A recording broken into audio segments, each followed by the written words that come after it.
bendición poder estar aquí en este día, todos juntos celebrando el amor que Dios tiene para nuestra comuna, para nuestra región y para nuestra nación. Qué bendición es poder contar con nuestras autoridades, amigos, hermanos. Qué bendición es poder contar con cada uno de ustedes y poder saber que estamos no solamente celebrando un aniversario patrio más, sino que también estamos celebrando el amor de Dios por nuestra patria. Vamos a ir a la palabra de Dios. Primera de Reyes, capítulo 19, del verso 11 al 18.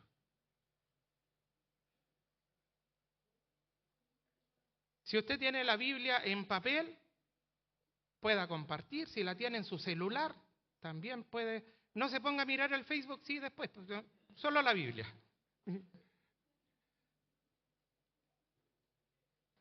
Podemos usar las herramientas que tenemos, ¿verdad?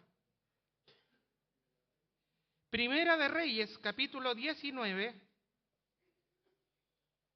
verso 11 al 18.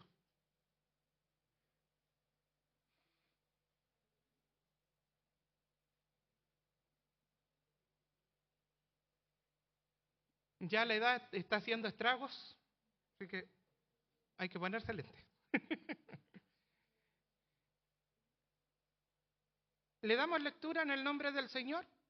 Les invito a ponerse de pie, por favor. Vamos a leer en dos versiones. La Reina Valera 60, que va a ser la primera versión que vamos a leer. Luego usted se pone o toma su asiento y voy a leer en la versión PDT, que es la palabra de Dios para todos, que es un lenguaje más actualizado. ¿Ya? Leamos, por favor, en la versión 60. En el nombre del Padre, del Hijo y del Espíritu Santo. Él le dijo: sal fuera y ponte en el monte delante de Jehová. Y he aquí Jehová que pasaba, y un grande y poderoso viento que rompía los montes y quebraba las peñas delante de Jehová, pero Jehová no estaba en el viento. Y tras el viento un terremoto, pero Jehová no estaba en el terremoto. Y tras el terremoto un fuego, pero Jehová no estaba en el fuego. Y tras el fuego, un silbo apacible y delicado. Y cuando lo oyó Elías, cubrió su rostro con su manto, y salió y se puso a la puerta de la cueva, y he aquí vino a él una voz diciendo: ¿qué haces aquí, Elías? Él respondió: he sentido un vivo celo por Jehová, Dios de los ejércitos, porque los hijos de Israel han dejado tu pacto, han derribado tus altares, y han matado a espada a tus profetas, y solo yo he quedado, y me buscan para quitarme la vida. Y le dijo Jehová: ve, vuélvete por tu camino, por el desierto de Damasco, y llegarás y ungirás a Hazael por rey de Siria, a Jehú, hijo de Nimsi, ungirás por rey sobre Israel, y a Eliseo, hijo de Safat de Abel Meolá, ungirás para que sea profeta en tu lugar. Y el que escapare de la espada de Hazael, Jehú lo matará. Y el que escapare de la espada de Jehú, Eliseo lo matará. Y yo haré que queden en Israel 7,000 cuyas rodillas no se doblaron ante Baal y cuyas bocas no lo besaron. Que el Señor les bendiga, tomen asiento.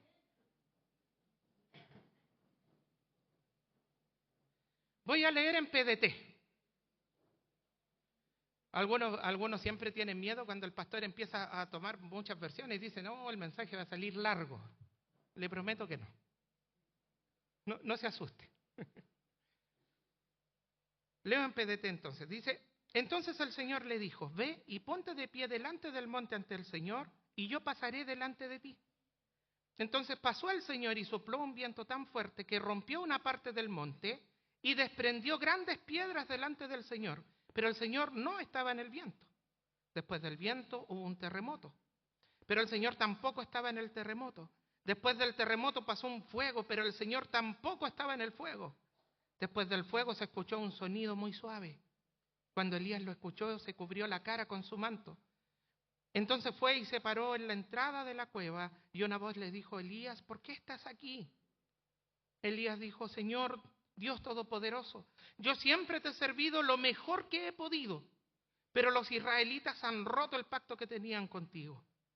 Destruyeron tus altares y mataron a tus profetas. Yo soy el único de tus profetas que ha quedado con vida y ahora me buscan para matarme a mí también. El Señor le contestó: regresa por el camino que lleva al desierto cerca de Damasco. Entra y consagra a Hazael como rey de Siria, luego consagra a Jehú, hijo de Nimsi, como rey de Israel, y luego consagra a Eliseo, hijo de Safat de Abel Mejolá, como el profeta que tomará tu lugar. Jehú matará a los que escapen de la espada de Hazael, y Eliseo matará al que escape de la espada de Jehú. Además, todavía me quedan en Israel 7,000 que no doblaron la rodilla para adorar a Baal, ni lo han besado. A ellos dejaré con vida. Padre, en nombre de Jesús, solamente tu gracia nos puede guiar. Solamente la voz del Espíritu Santo nos puede hablar esta noche. Y es por eso que ninguna idea mía, Señor, por favor, eche a perder este mensaje. Solo la voz de tu Espíritu Santo se oiga. Señor, porque necesitamos palabra tuya para conducir nuestras vidas y nuestros destinos, Señor, no solamente como hijos tuyos, sino como sociedad, como ciudad, como región, como nación. Te necesitamos a ti, Señor. Padre, en nombre de Jesús, que solo la voz de tu Espíritu Santo se oiga en esta tarde y nuestros corazones sean buena tierra, donde esta semilla caiga, germine y dé su fruto a su tiempo. Lo pedimos en nombre de Jesús. Amén y amén. En estos tiempos, amados, el pueblo de Dios se había convulsionado con la existencia de una mujer que junto a su esposo consideraron que el culto a Baal era lo correcto. Estos eran Jezabel y el rey Acab. Y el pueblo, por acuerdo con ellos o por miedo de morir, hicieron culto a Baal. Se olvidaron del Dios de sus padres y abuelos, ese mismo Dios que los sacó de Egipto con grandes señales y prodigios. Fue tanto lo que se apartó Israel de Dios a través de sus reyes anteriores. Si usted ve la Biblia en los capítulos anteriores y dice, y este hizo lo malo y fue más malo que el anterior. Y empieza a ver, y el otro era más malo que el anterior. Y empezamos a ver que ellos se apartaron en muchas generaciones de Dios. Entonces, fue tanto lo que se apartó Israel de Dios a través de sus reyes anteriores, que Dios busca a su pueblo mediante la llegada del profeta Elías. Él fue usado muchas veces para anunciar y recordar al pueblo que se volviera a su Dios. Pero tanto el rey como el pueblo hicieron caso omiso de sus mensajes. Hasta que llegó el día en que, frente a un altar apagado, se da inicio a una épica batalla. En un lado estaba Baal. En el otro lado, Jehová de los ejércitos. El Dios que respondiera con fuego sería el verdadero Dios. Luego de muchos intentos de los profetas de Baal para que su Dios respondiera con fuego, y que dicho sea de paso, y aquí un paréntesis, Elías usó este tiempo para reírse, para hacer todo para burlarse de ellos. Y decían, quizás su Dios está durmiendo, griten más fuerte. Bailen un poquito más, quizás lo despiertan con el sonido de... Y él se empezó a burlar de los profetas de Baal. Llegó el momento en que este Dios Baal nunca respondió con fuego. Entonces fue el turno de Elías, representante de Dios, y mandó mojar el altar para que nadie dijera que fue por calor del sol, que fue por algún otro efecto que pudiera haber ocurrido en la leña, y lo manda a mojar. Mojó todo el altar y luego ora a Dios.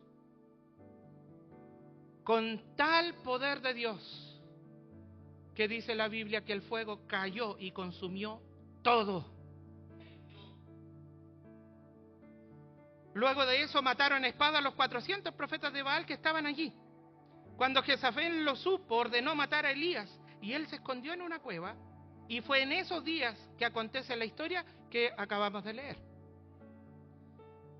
Cuando el mundo se convulsiona, las personas buscan agradar a la mayoría para seguir perteneciendo al grupo.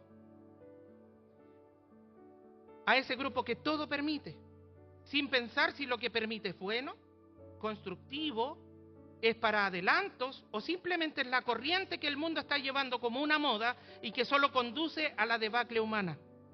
Es así como ocurren las diversas situaciones que han provocado en el mundo dolor sostenido en el tiempo, mediante abusos, odios y guerras, quitando todo vestigio de inocencia y bondad en el resto de la humanidad. Y cuando esto ocurre, el hombre busca por sí mismo solucionar los problemas, ignorando adrede que el origen de su terrible estado procede de un corazón desviado. Lo más lamentable es que muchos profetas de Dios, siervos del Señor, se esconden en sus cuevas llamadas templos, para que desde allí señalar, esto tiene que pasar, son los últimos tiempos. Pero cuidado, siervos del Señor. Proverbios dice, hay caminos que a uno le parecen correctos, pero en realidad llevan a la muerte. Y nuestro país no está alejado de estas convulsiones. En materia de seguridad, cada día las casas de las personas honestas parecen cárceles.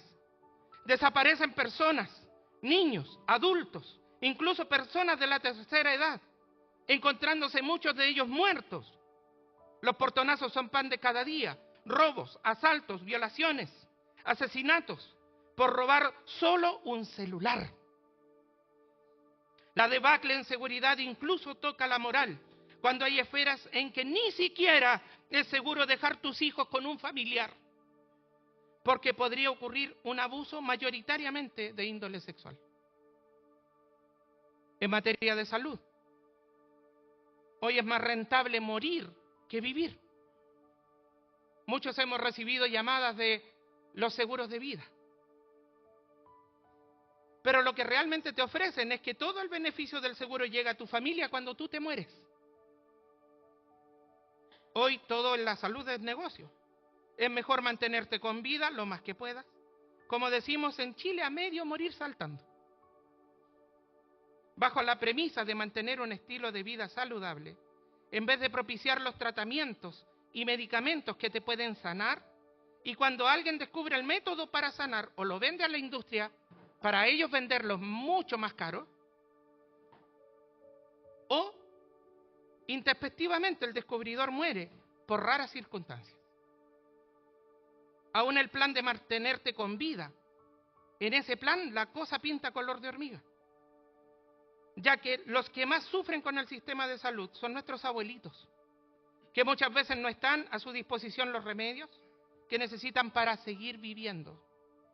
¿Y qué decir de las listas interminables para conseguir hora en el hospital? A muchos de ellos los han llamado para asignarles su hora cuando ya llevan en el cementerio incluso un par de años. Esto es inconcebible.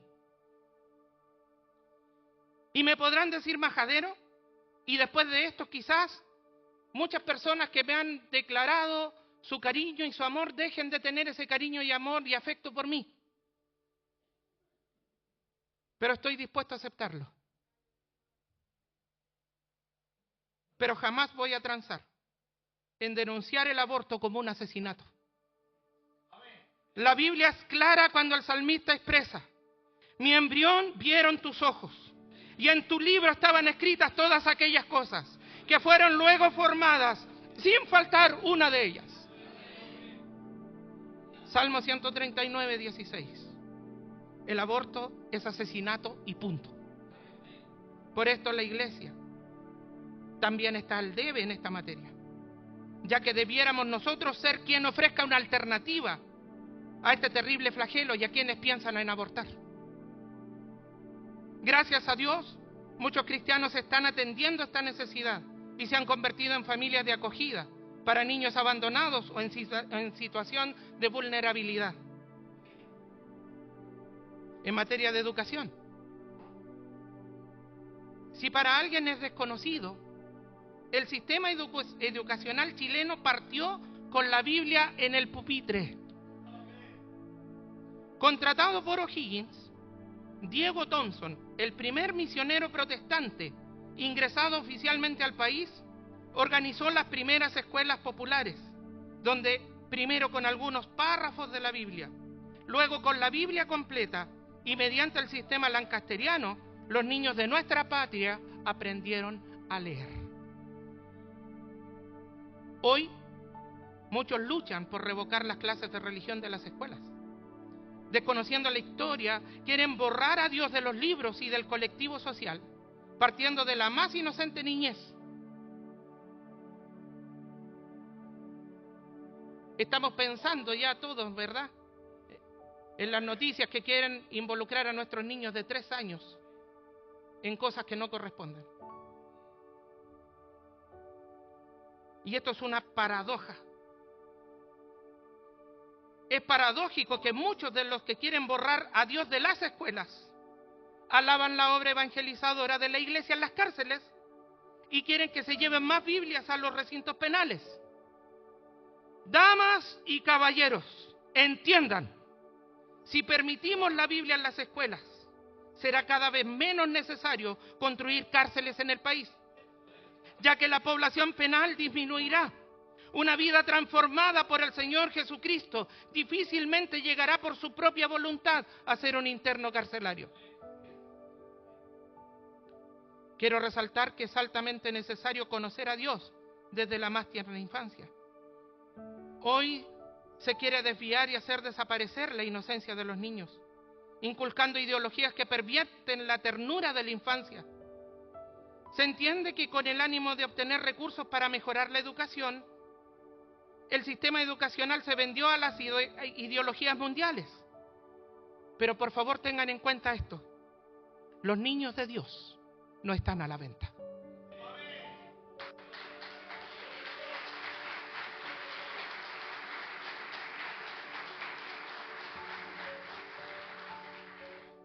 Podemos seguir explayándonos en muchas otras materias.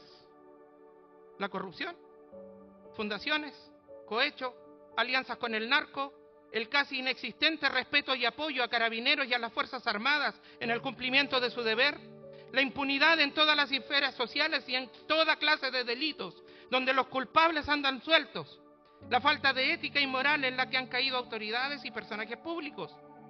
Pero la ética y moral más grave de los últimos tiempos, la caída ética moral más grave de los últimos tiempos, ha sido la caída de la iglesia en general.